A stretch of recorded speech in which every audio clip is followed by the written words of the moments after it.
అవినీతిలో కేసీఆర్ పాత్ర లేదు. కాళేశ్వరం కమిషన్ ఇచ్చిన రిపోర్టుపై సిబిఐ విచారణ కోరేంత స్థాయి రేవంత్ రెడ్డికి లేదు. కేసీఆర్ కాలి గోటికి కూడా రేవంత్ రెడ్డి సరిపోడు. ఇది బీఆర్ఎస్ ఎమ్మెల్సీ కవిత కొద్దిసేపటి క్రితం చేసిన వ్యాఖ్యలు. ఆ వ్యాఖ్యలతో పాటు కేసీఆర్ని దెబ్బతీసింది హరీష్ రావు, సంతోష్ రావు. ఇద్దరు ఆమె కుటుంబ సభ్యులే. కేసీఆర్కు అల్లుడు ఒకరు కుమారుడు వరుస అవుతారు. వారిపై ఆమె చేసిన వ్యాఖ్యలు ఇప్పుడు బీఆర్ఎస్ పార్టీలో, రాష్ట్ర రాజకీయాల్లో తీవ్ర దుమారం రేపుతున్నాయి. నిన్న కాళేశ్వరం కమిషన్ ఇచ్చిన రిపోర్టుపై సిబిఐ విచారణకి అసెంబ్లీ తీర్మానం చేయడం ఎంత దుమారం రేపిందో, అంతకంటే ఎక్కువగా కవిత చేసిన వ్యాఖ్యలు ఇప్పుడు కారు పార్టీలో కల్లోలం రేపుతున్నాయి. ఈ నేపథ్యంలోనే కేసీఆర్తో బీఆర్ఎస్ ముఖ్య నేతలు ఎర్రవెల్లి ఫామ్ హౌస్లో భేటీ అయ్యారు.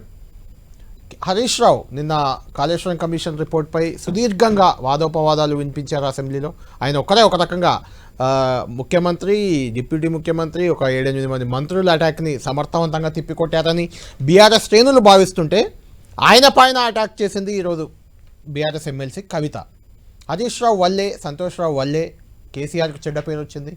హరీష్ రావు అవినీతి చేశారు కాళేశ్వరంలో, అందుకే రెండవసారి మంత్రి పదవి ఆయనకు దక్కలేదు.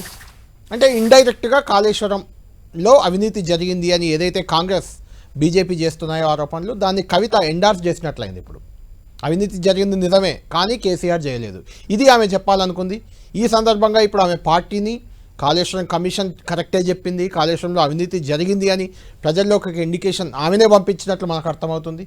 ఇది మొత్తానికి తెలంగాణ రాజకీయాల్లో ఒక దుమారం రేపింది. దీంతో ఇప్పుడు కేసీఆర్తో అత్యవసరంగా భేటీ అయ్యారు. హరీష్ రావు నిన్ననే యూకేలో ఉన్న కుమారుడి వద్దకు ఆయన వెళ్ళారు. ఆయన స్వదేశంలో లేరు. మిగిలిన నేతలంతా కేటీఆర్, మాజీ మంత్రి జగదీశ్వర్ రెడ్డి, ఈయనను ఉద్దేశించి కూడా ఆయన లిల్లీపుట్ నాయకుడు నల్గొండ జిల్లాలో పార్టీని నాశనం చేశారు అని ఈ మధ్య కవిత వ్యాఖ్యలు చేశారు. వేముల ప్రశాంత్ రెడ్డి, ఎమ్మెల్యే పల్లా రాజేశ్వర్ రెడ్డి, వీళ్ళంతా కూడా కేసీఆర్తో భేటీ అయ్యారు. కవిత చేసిన వ్యాఖ్యలు, నిన్న సిబిఐ విచారణకు ఇస్తూ అసెంబ్లీ చేసిన తీర్మానం, ఈ అన్ని అంశాలు అక్కడ చర్చకు వస్తున్నప్పటికీ ప్రధానంగా కవితపై ఏదో ఒక చర్య తీసుకోవాలి. ఆమె రోజుకు మాటలు దాడి పెంచుతున్నారు. గతంలో కేటీఆర్ని టార్గెట్ చేసి మాట్లాడారు. తనకు నాయకుడు కేసీఆరే, ఇంకెవరు లేరంటూ కేటీఆర్ని లైట్గా తీసుకున్న పరిస్థితి. ఈరోజు కూడా కేసీఆర్పై ఏదైతే సిబిఐ విచారణకు తీర్మానం చేసిందో అసెంబ్లీ, వెంటనే తెలంగాణ అంతా బగ్గుమనాల్సింది, బంద్ కాల్ ఇవ్వాల్సింది, కానీ ఇవ్వలేదు అంటే ఇండైరెక్ట్గా మళ్ళీ కేటీఆర్ని ఆమె క్వశ్చన్ చేశారు. ఎందుకంటే ఆయన వర్కింగ్ ప్రెసిడెంట్ కాబట్టి. అటు హరీష్ రావు, సంతోష్ రావుని నేరుగా అటాక్ చేశారు. వాళ్ళ అవినీతి వల్ల కేసీఆర్కి చెడ్డ పేరు వచ్చిందని. ఇంతకుముందు జగదీష్ రెడ్డిని లిల్లీపుట్ నాయకుడు అన్నారు. కార్తీక్ రెడ్డి, సవితా ఇంద్రారెడ్డి కుమారుడు, ఆయన చాలా రాజకీయాల్లో ఒక విలువలున్న కుటుంబం అది. ఆ కార్తీక్ రెడ్డిని ఉద్దేశించి ఆయన సైకో, బచ్చాగాడు అంటూ మాట్లాడారు. ఇలాంటి వ్యాఖ్యలతో కవిత పార్టీలో గందరగోళానికి కారణమవుతున్నారు. కవితపై ఏదో ఒక చర్యలు తీసుకోవాలనే డిమాండ్ అటు బీఆర్ఎస్ పార్టీ శ్రేణుల నుంచి వస్తున్న నేపథ్యంలో ఇప్పుడు బీఆర్ఎస్ కీలక నేతలు భేటీ అయ్యారు. ఆమెపై చర్యలకు రంగం సిద్ధమవుతున్నట్లే కనిపిస్తుంది. ఎందుకంటే బీఆర్ఎస్ అఫీషియల్ గ్రూప్స్లో, చాలా గ్రూప్స్లో కవిత పిఆర్ఓ, కవిత పిఏల నెంబర్లు, అంటే ఆ గ్రూప్లో, వాట్సాప్ గ్రూపుల్లో ఉన్న వాళ్ళని తొలగించారు. అధికారిక గ్రూపుల్లో నుంచి కవిత పిఏ, కవిత పిఆర్ఓలందరినీ తొలగించారు. ఎవరిని అందులో ఉంచలేదు. అంటే ఇక కవితను తొలగించడం ఒకటే మిగిలింది అనే ఒక చర్చ బీఆర్ఎస్ శ్రేణులో నడుస్తుంది. కవిత ఈరోజు చేసిన వ్యాఖ్యలు పీక్కి చేరాయి. ఆమె కేసీఆర్ను వెనుకేసుకొచ్చే క్రమంలో పార్టీని ఇబ్బంది పెడుతున్నారు, పార్టీలోని నేతలను ప్రశ్నిస్తున్నారు. ఆమె దయ్యాలు, కోవట్లు అని ఎవరెవరిని ఆరోపించారో ఒక్కొక్కరి పేర్లు చెప్తున్నారు. ఇది పార్టీలో గందరగోళం అంటూ కూడా ఆ పార్టీ నేతలే మాట్లాడుతున్నారు. అయితే ఎవరు కూడా మీడియా ముందుకొచ్చి మాట్లాడడానికి ధైర్యం చేయట్లేదు. ఎందుకంటే ఇప్పటి వరకు బీఆర్ఎస్ అధిష్టానం నుంచి, అంటే కేసీఆర్, కేటీఆర్ నుంచి ఎలాంటి ఆదేశాలు, మాట్లాడకూడదు అనే ఆదేశాలు వచ్చినట్లు మనకు తెలుస్తుంది. దాంతో ఎవరు రియాక్ట్ కావట్లేదు దీనిపైన ఇప్పటి వరకు. ఇది మొత్తం తెలంగాణ రాజకీయాల్లో మాత్రం దుమారం రేపుతుంది. దీనిపైన డిబేట్లో చర్చిద్దాం ఈరోజు. విజయ రామారావు గారు, పావని గారు కొంత బాధగానే చెప్తున్నారని మీకేమనిపిస్తుంది? అసలు కవిత వ్యాఖ్యలను బట్టి మీకేమనిపిస్తుంది? బీఆర్ఎస్ ఉంటే ఎంత, పోతే ఎంత పార్టీ అనే వర్డ్ ఎలా ఉంది? మీరు బీజేపీ కాబట్టి బీఆర్ఎస్ విలీనం అయిపోతుందని కవిత అన్న తర్వాత అదే కాంగ్రెస్ నేతల కష్టంగా మారింది. దానికేం చెప్తారు? అసలు బీఆర్ఎస్లో ఈ పరిస్థితికి కారణం ఏంటి అంటే ఏం చెప్తారు? హరీష్ రావు, సంతోష్ వెనుక రేవంత్ రెడ్డి ఉన్నాడని కవిత అంటారు. బీఆర్ఎస్ నేతలు కవిత వెనుకే రేవంత్ రెడ్డి నడిపిస్తున్నాడు అంటారు. మీకేమనిపిస్తుంది? ఎందుకంటే ఈ పార్టీ ఆవిర్భావం నుంచి ఉన్న వ్యక్తి మీరు, అక్కడ మీకు ఆ పార్టీలో జరుగుతుంది. సరే, అఫ్కోర్స్ ఇప్పుడు బీజేపీలో ఉన్నా ప్రతి క్షణం, ప్రతి నిమిషం మీకు తెలుస్తూ ఉంటుంది అక్కడ ఏం జరుగుతుందో. ఏం జరుగుతుంది అసలు ఆ పార్టీలో? గుడ్ ఈవినింగ్ అండి మన మిత్రులందరికీ, మీకు ప్రేక్షకులకు అందరికీ కూడా నమస్కారాలు. ఇవాళ కవిత గారి ప్రెస్ మీట్ చూస్తే చాలా హాస్యాస్పదంగా, నమ్మలేని, నమ్మశక్యం కాకుండా ఉంది. ఆమె జాగృతి అని టిఆర్ఎస్ పార్టీలో ఉంటూ తండ్రి పర్మిషన్తో జాగృతి సంస్థ పెట్టింది. జాగృతి అంటే ఏంటండి? జాగ్రత్త పెంచాలి, ప్రజలకు చైతన్యం చేయాలి, ప్రజలకు జాగృతం చైతన్యం చేయాలి, పెంచాలి. చైతన్యం చేయాలి. చైతన్యం చేయాలి, జాగ్రత్త పడేలాగా జనానికి నిజంగా వాళ్ళకి అవగాహన తేవాలి. అయితే కవిత గారికి ఇప్పుడు ఆమె అయితే అవగాహనకు వచ్చినట్లుంది. ఏమంటే వాళ్ళ టీములో, వాళ్ళ కుటుంబంలో ఉన్నటువంటి ఆమె ఎవరెవరినైతే చూపెడుతుందో, వాళ్ళ భావన, అన్నన, తమ్ముడ, తండ్రి, ఆమెన, వీళ్ళందరూ ఒక గుంపుగా ఉన్నప్పుడు, కలిసి ఉన్నప్పుడు ఆమెకు ఇదేం కనిపించలేదా? ఆమె అందరు కలిసి ఉన్నప్పుడే కదా కాళేశ్వరం కట్టిన సందర్భంగా అనేక మీడియాలలో, అనేక చర్చలలో, అనేక సందర్భాలలో మొత్తం అవినీతిమయమైపోయిందని అనేక ఆరోపణలు వచ్చింది. మర్చిపోయిందా కవిత గారు? ఇవాళ తాను బయటకు వచ్చేటట్టు అక్కడ ఉన్నటువంటి వాతావరణంలో ఇమడలేక, వాళ్లతో మరి నిజంగా వాళ్ళకున్న విభేదాలు పరిష్కరించుకోలేక, ఈరోజు నిజంగా వాళ్ళ నాన్న పునీతుడే, తను పునీతిరాలే, మిగతా వాళ్ళు మాత్రం అవినీతి పరులాగా చూపెడుతున్న కవిత గారు చాలా చాలా మాటలు చెప్పింది ఆమె. ఇప్పుడు ముఖ్యమంత్రి గారికి, రేవంత్ రెడ్డి గారికి ఆ అధికారం ఎక్కడికి? ఆ ఎంక్వైరీ చేసేందుకు కేంద్ర సంస్థకు, కేంద్ర నిఘా సంస్థన, నేర పరిశోధన సంస్థకు ఇచ్చే అధికారం ఎక్కడిది? ఆయన ముఖ్యమంత్రి, చట్టబద్ధంగా శాసనసభ ద్వారా ఎన్నుకోబడ్డటువంటి ఈ రాష్ట్ర ప్రజలతో చేత ఎన్నుకోబడ్డ ముఖ్యమంత్రికి అధికారం లేకుంటే మరి ఓడిపోయిన మీ నాన్నకుంటుందా? మీ కుటుంబానికి ఇంకా ఉండాల్సి ఉండేనా?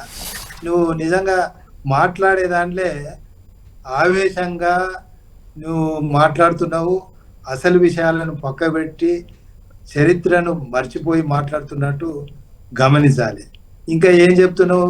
లబ్ధి పొందిన వాళ్ళు నువ్వు మరి కుటుంబం కలిసి ఉన్నప్పుడా, మీ నాన్న ముఖ్యమంత్రిగా ఉన్నప్పుడా, గత శాసనసభ ఎన్నికల ముందా? ఈ లబ్ధి పొందిన వాళ్ళ గురించి అమ్మా కవితమ్మ ఎన్నడన్నా గొంతెత్తివా? ఎన్నడన్నా బహిర్గతం చేసివా? ఎన్నడైనా చెప్పినవా? మాట్లాడలే. మరి మీ వీళ్ళందరూ కలిసేట మీ నాన్నకు మరక అంటించినారు. మీ నాన్నకు మరక అంటుతుంటే, మరక పడుతుంటే కవిత నీకు ఆ రోజు కనిపించలే? 2 ఏళ్ల తర్వాత నాన్న మీద పడిన మరక చాలా స్పష్టంగా ఈరోజు కనిపించిందా కవిత? మరక ఈనాటిది కాదు, అసలు మరక ఎప్పటి నుంచో ఉంది. నువ్వు ఎవరెవరి పేర్లు చెప్తావు? మేఘా కృష్ణారెడ్డి, రాజ్యసభ సభ్యులు, లేదా ఇండైరెక్ట్గా మీ అన్న లేదా మీ బావ గురించి మాట్లాడినావు. మరి వీళ్ళు ఏమన్నా కొత్తగా వచ్చిండ్రా ఇలా? మరి నీకు గుర్తుందో లేదో కానీ మెగా కృష్ణారెడ్డితో మీ కుటుంబానికి సాన్నిధ్య సంబంధం.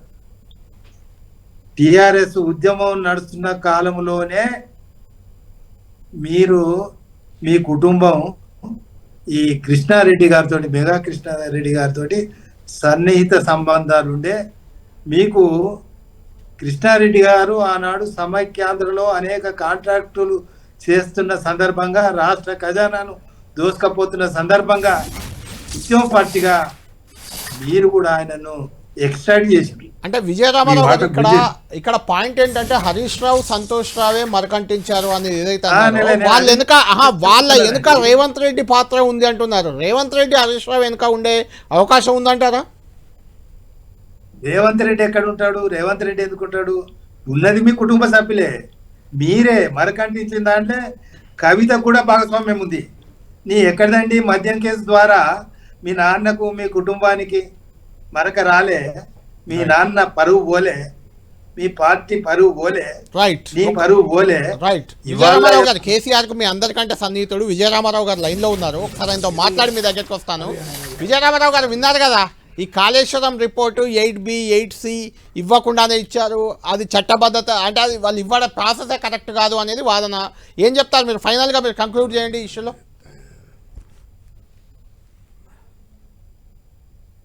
మ్యూట్లో ఉంది మీది, మ్యూట్లో ఉంది ఆడియో. డాక్టర్ సాబా పెద్దన్న హరహర మహాదేవ్ అన్న ఆడియో మ్యూట్లో ఉందండి మీది. విజయరామారావు గారు మీ ఆడియో మ్యూట్లో ఉంది చూడండి. ఇది గన్పూర్ విజయ్ అన్న కనబడతలేదు, ఇది సైజ్ అన్న కనబడతలేదు. మీ ఆడియో రావట్లేదు విజయరామారావు గారు, మీ ఆడియో రావట్లేదు. చూడండి ఇప్పుడు ఇప్పుడు ఓకే. శ్రవణ్ పెద్ద క్రిమినల్ లాయర్ గా వచ్చినటువంటి శ్రవణ్ గారు అనుకోకుండా ఇటు రాజకీయాలు వచ్చి తన వాగ్వాటిని ప్రదర్శించుకోవడానికి ఇంకా పెద్ద అవకాశం ఉండే. ఇప్పుడు శ్రవణ్కి తెలియంది కాదు, శ్రవణ్ ఆ పార్టీలో ఉన్నాడు కాబట్టి మరి ఆ పార్టీనో లేకుంటే నాయకత్వాన్ని సమర్థించుకోవాల్సిన నైతిక బాధ్యత శ్రవణ్కు ఉంది. 8B 8C అని చెప్తున్నాడు శ్రవణ్. కేసీఆర్ను పిలిచిండు కదా, నిర్ధారణ కాక ఇంకేమైనా అంశాలు సంశయాత్మకంగా ఇంకా అనుమానంగా ఉంటే మళ్ళీ పిలిచి అడగాలేమో. అంత బ్రహ్మాండంగా చర్చ జరిగిన తర్వాత కేసీఆర్ని పిలిచి మాట్లాడిన తర్వాత ఇంకోసారి కూడా పిలిచేది ఉండని శ్రవణ్ చెప్తున్నాడు. విడ్డూరంగానే ఉంది. తర్వాత ఈ కవిత గారే చెప్పినారు.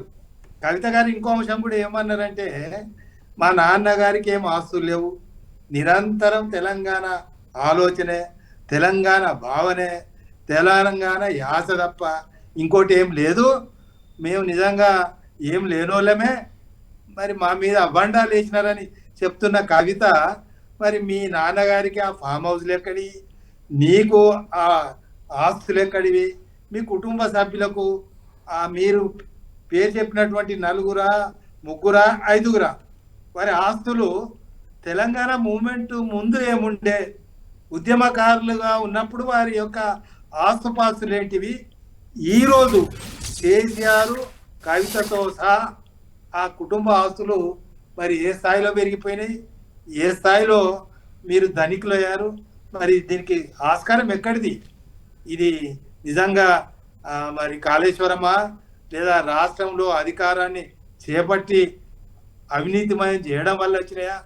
మరి ఇంకా కవిత మా నాన్న మంచోడే, మనకి ఏం తెలియదు, మరి మేమంతా మంచి వాళ్ళమే, మరి మా వాళ్ళు మా 2 3 వాళ్ళ వల్లనే ఈ అపవాదం వస్తుందని కవిత వాపోతున్నది. మరి నిజంగా ఇది ఈ వాపోవడం ఏదో తెలంగాణ మీద ఉన్నటువంటి భక్తితో కాదు, ఆస్తుల పంపకంలో ఆయన రాజ్యసభ సభ్యుడు వాళ్ళ ఇంకో చిన్నమ్మ కొడుకు లేదా హరీష్ అల్లుడు గారు లేదా కొడుకు బిడ్డ వీళ్ళందరూ కలిసి తెలంగాణ ఉద్యమం పేరు మీద, తెలంగాణ వాదం పేరు మీద తెలంగాణ సమాజాన్ని నిజంగా మోసం చేసినారు. వీరిలో ఉన్నటువంటి అంతర్గత ప్రణాళిక తెలంగాణ సమాజం అవగాహన చేసుకోలేకపోయింది. రైట్. థ్యాంక్ యూ విజయరామారావు గారు.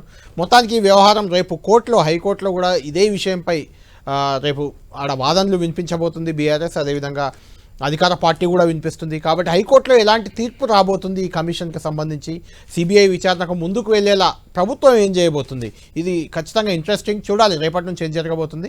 ఈ అన్నిట్లోకి కవిత రేజ్ చేసిన ఇష్యూస్ ఇప్పుడు చాలా కీలకంగా మారాయి. కవితపై ఎలాంటి యాక్షన్ ఉండబోతుంది, బీఆర్ఎస్ కవిత విషయంలో ఎలా ముందుకెళ్ళబోతుంది అనేది కూడా చాలా ఇంట్రెస్టింగ్ ఫ్యాక్టర్గా ఉంది. చూద్దాం ఏం జరగబోతుంది.